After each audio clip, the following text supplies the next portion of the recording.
My name is Sarah, and for the longest time, I believed that love could withstand anything. I was 32, married to the love of my life, Ethan, and despite the challenges life threw our way, I thought we were unbreakable. Ethan and I met 8 years ago at a friend's wedding. He was the groomsman who kept stealing glances at me across the dance floor, and I was the bridesmaid pretending not to notice. We fell fast and hard, and within 2 years, we were married.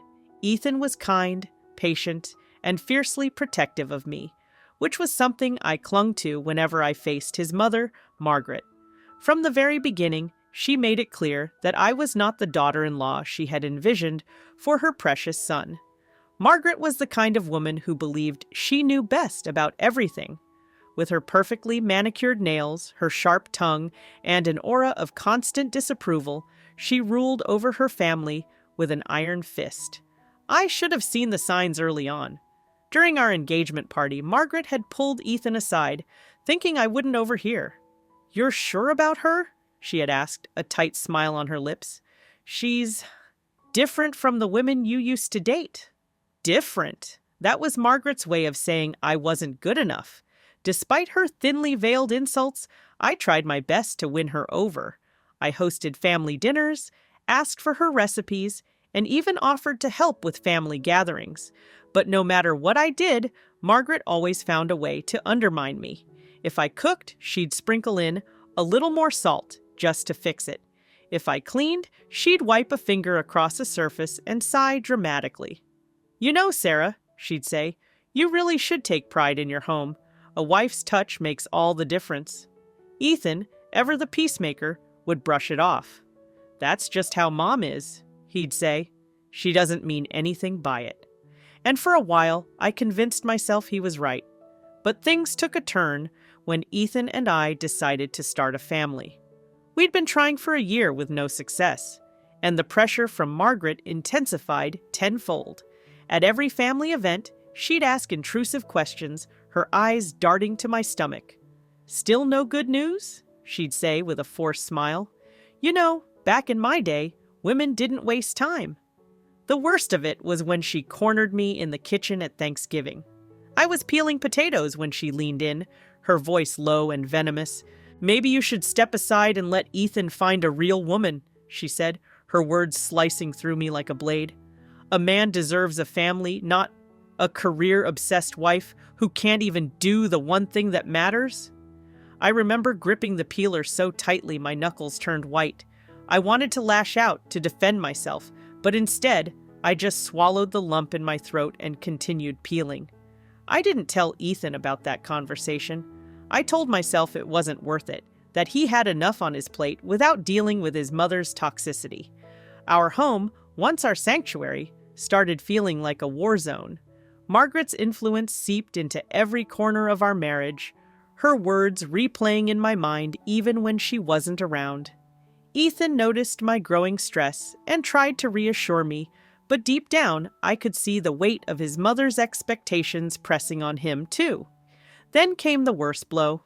Margaret started planting seeds of doubt in Ethan's mind. She'd call him late at night, whispering about better options and how he deserved more.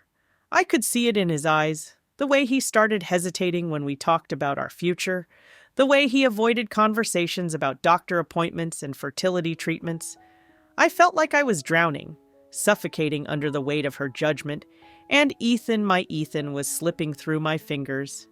The woman who was supposed to become my family, my support, had turned into my biggest enemy, and I wasn't sure how much longer I could take it. It happened on a Sunday afternoon during one of Margaret's infamous family brunches. The air in her pristine living room was thick with the scent of lavender potpourri and judgment. Ethan and I arrived late, something Margaret never let slide.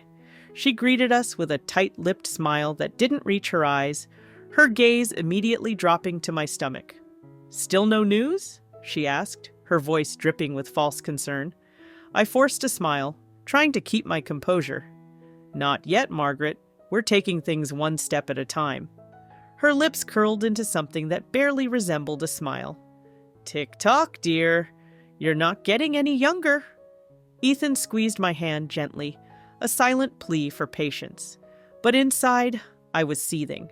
I knew what was coming next.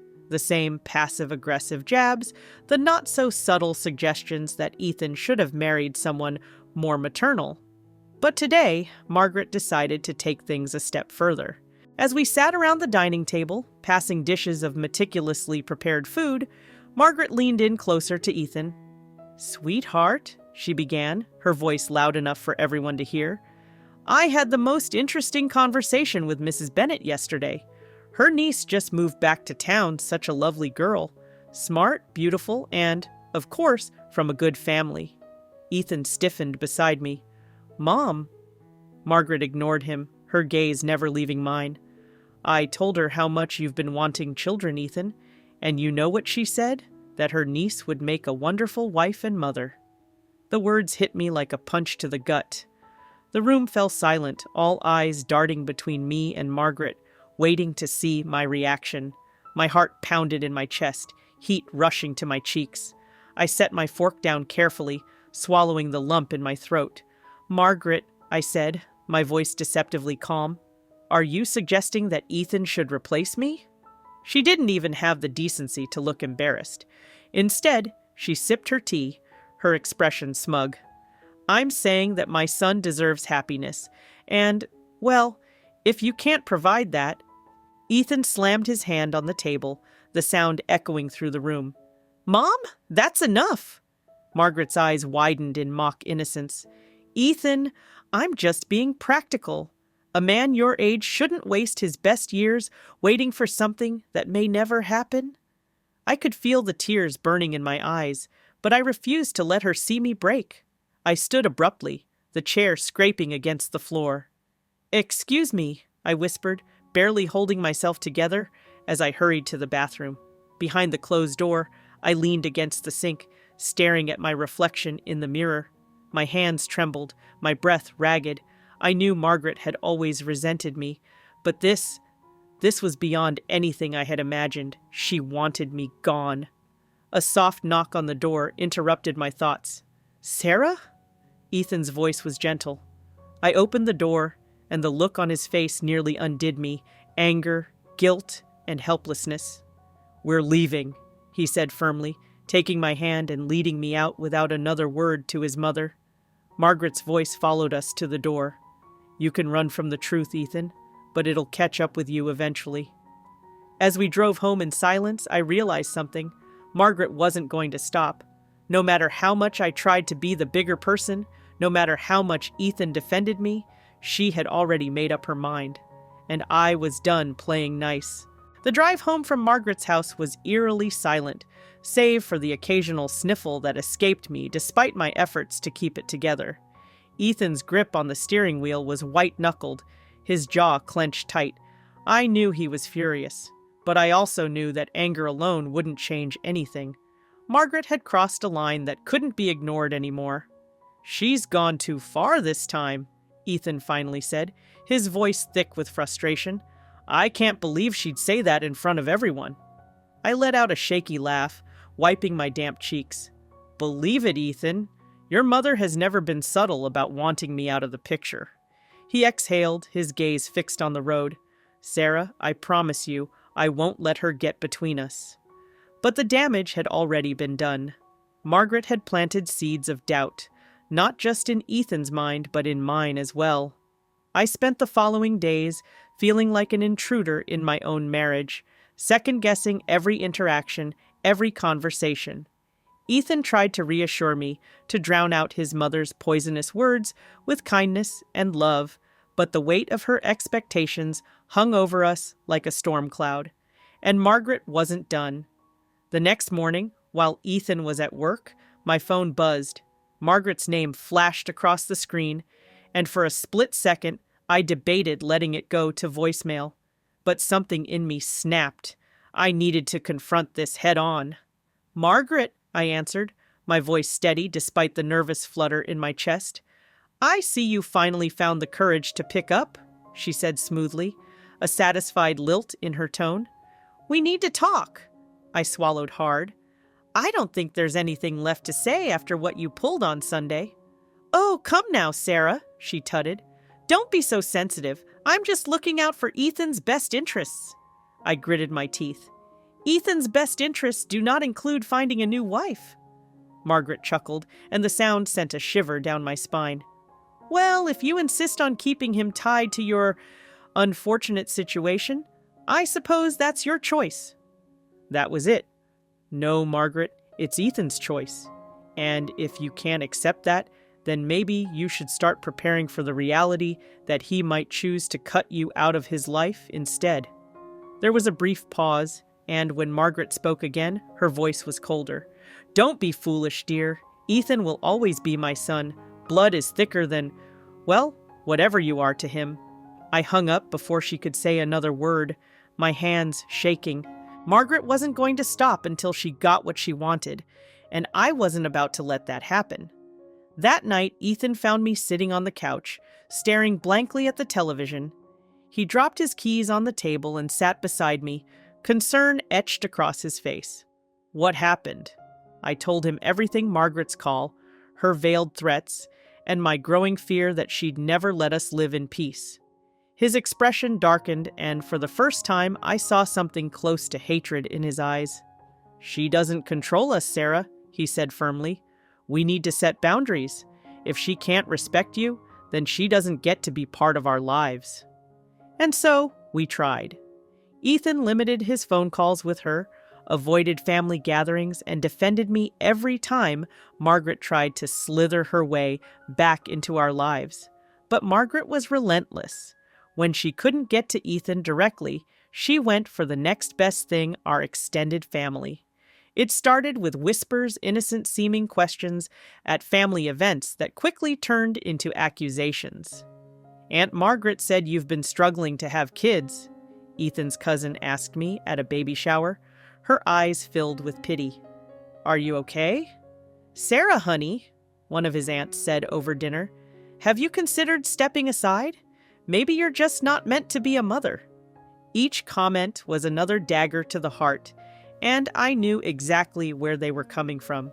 Margaret was poisoning everyone against me, painting me as the selfish wife who was holding Ethan back from his destiny of fatherhood. I refused to let her win. I started standing up for myself at family gatherings, shutting down her passive-aggressive comments with a forced smile and a carefully chosen remark. When she made a snide comment about our lack of children at Ethan's birthday dinner, I leaned in and whispered, if you're so desperate for grandkids, maybe you should try getting a hobby. The look on her face was priceless, but it wasn't enough. Margaret escalated things to a whole new level when she showed up at Ethan's office unannounced. He came home that evening looking more tired than I'd ever seen him, tossing his briefcase onto the kitchen counter. She showed up at work, he muttered, told my boss I was under a lot of stress because of our situation. I froze, my blood running cold. She didn't. He nodded, running a hand through his hair. She did. And now I have HR asking if I need time off. I felt like screaming. This wasn't just about our personal lives anymore. Margaret was actively trying to sabotage Ethan's career. We have to cut her off, Ethan, I said, my voice trembling with anger. No more visits, no more calls, nothing. Ethan hesitated, and I saw the conflict in his eyes. Despite everything, Margaret was still his mother. But after a long silence, he finally nodded. You're right, we have to. The next morning, Ethan called Margaret and told her we needed space. He made it clear that unless she respected our boundaries, we couldn't have a relationship with her. She didn't take it well. She called him a dozen times that day, leaving voicemails dripping with guilt and manipulation. How could you do this to your own mother, Ethan? After everything I've done for you. You'll regret this one day. Mark my words. When Ethan didn't answer, she turned to social media, posting cryptic messages about how some people forget where they come from. I watched it all unfold, a mix of relief and sadness washing over me. I had won a battle, but I knew the war wasn't over yet. Margaret wasn't the type to give up so easily. What I didn't expect, however, was for her to make one final desperate move, one that would expose her true colors to everyone. And I was ready for it. Margaret's final move came sooner than I expected. It was a Saturday morning when I woke up to Ethan sitting on the edge of the bed, his phone in hand, his expression grim. My stomach churned. I knew that look. "She's done something, hasn't she?" I asked, my voice still thick with sleep. He exhaled heavily, rubbing his temples. "Sarah, she's called everyone. My friends, our relatives, even my boss." I bolted upright. "What? What did she say?" "She told them you're infertile and that I'm wasting my life with you." His voice was raw, his grip tightening around his phone. "She said you've manipulated me into staying with you when I should be thinking about my future." I felt like I had been punched in the gut. I'd known Margaret was cruel, but this was a new low. Humiliation and anger bubbled beneath my skin. She wasn't just attacking me anymore. She was trying to destroy everything I held dear. I swallowed the lump in my throat and clenched my fists. "We can't let her keep doing this, Ethan. She's pushing us into a corner, and it's time we push back." He looked at me, pain and uncertainty clouding his features. "What do you want to do?" I took a deep breath, the fire inside me burning brighter than ever. "We end this, once and for all." Ethan nodded, his jaw set in determination. "I'll talk to her." But I knew words wouldn't be enough anymore. I had something better in mind. That afternoon, while Ethan was at work, I started making calls of my own. Over the past few months, I had collected voicemails, messages, and even screenshots of Margaret's vicious words. I'd kept them as proof, unsure of when I'd need them until now. I sent them out in one clean, brutal sweep. A carefully written message accompanied the evidence, one that explained how Margaret had been harassing me, undermining our marriage, and even trying to ruin Ethan's professional reputation. I sent it to every relative she had contacted, every friend who had been fed her lies, and even Ethan's boss. Within minutes, my phone exploded with responses. Messages of shock, support, and even apologies flooded in. "I had no idea she was doing this," one of Ethan's aunts texted. "We'll talk to her." But the best response of all came from Ethan's boss himself. "Ethan's personal life is none of our business, and I can assure you we won't tolerate workplace interference. Thanks for bringing this to our attention." A deep sense of satisfaction settled in my chest. Margaret had overplayed her hand, and now everyone could see her for what she truly was. Later that evening, Ethan walked in, looking exhausted but relieved. "Mom called me," he said, tossing his keys onto the counter. "She's furious." I raised an eyebrow. "Good." "She said I've humiliated her, that she's being painted as a monster to the entire family." He shook his head in disbelief. "She actually accused me of betraying her." I folded my arms. "And what did you say?" Ethan met my gaze, his eyes filled with something I hadn't seen before, resolve. "I told her she did this to herself, that I'm done, Sarah. I'm done letting her interfere, done letting her control my life." Tears welled in my eyes, but this time they weren't from sadness. They were from relief. "You mean that?" He stepped forward, pulling me into his arms. "I do. It's time we cut her out completely." Just then, Ethan's phone rang.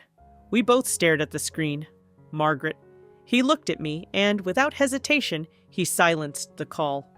I exhaled slowly, the weight of the past months finally lifting. "It's over." Ethan kissed my forehead. "It's over." But Margaret wasn't done yet. The next morning, she showed up at our house, pounding on the door like a woman possessed.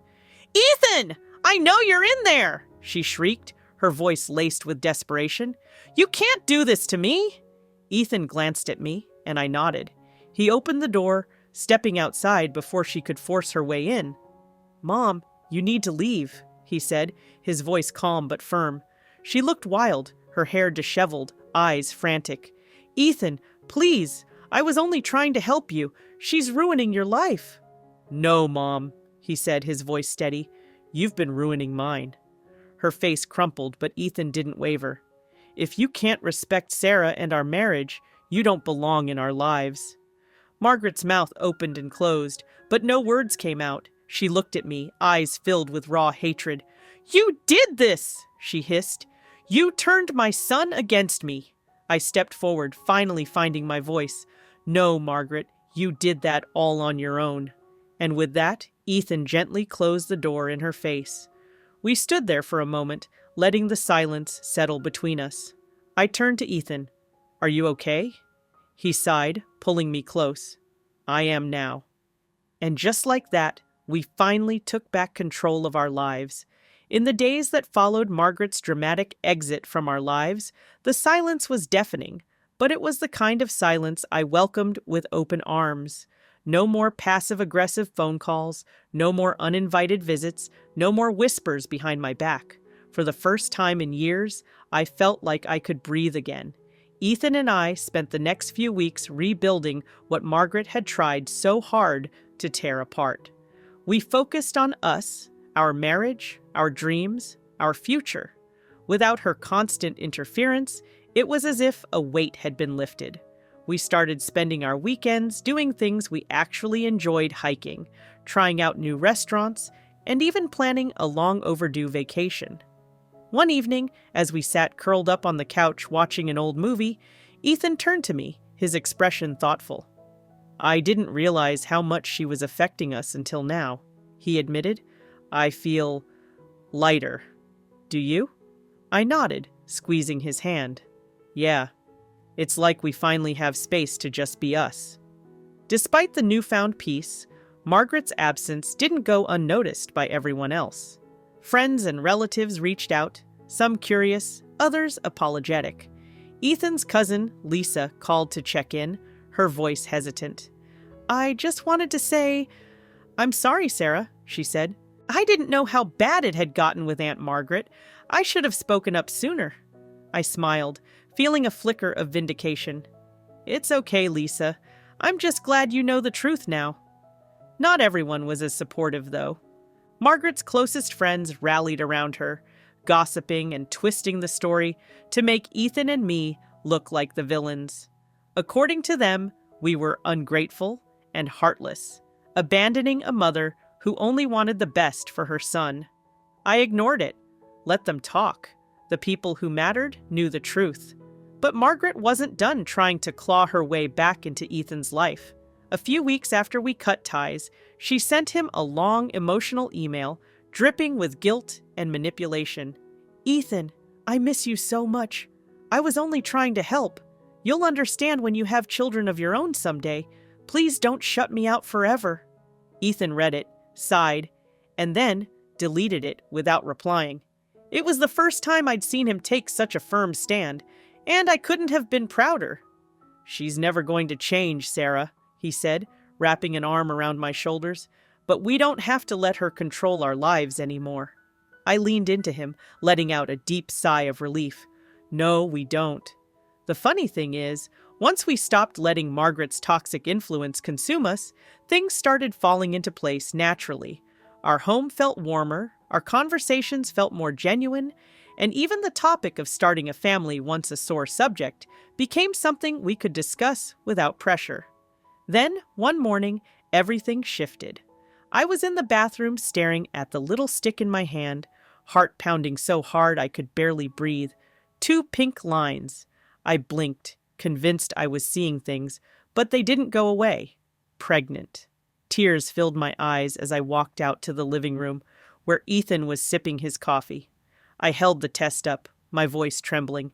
"Ethan, I think we did it." His eyes widened in disbelief before he scooped me up into his arms, laughing and crying all at once. "Are you serious?" I nodded, tears streaming down my face. "Yeah, we're going to be parents." Margaret's voice echoed in my head for a brief moment, her cruel words, her constant doubts, but they no longer held power over me. This was our moment. Ethan kissed me softly, resting his forehead against mine. "She's never going to be part of this, Sarah. This is our family, no one else." I smiled, feeling a newfound strength coursing through me. Exactly!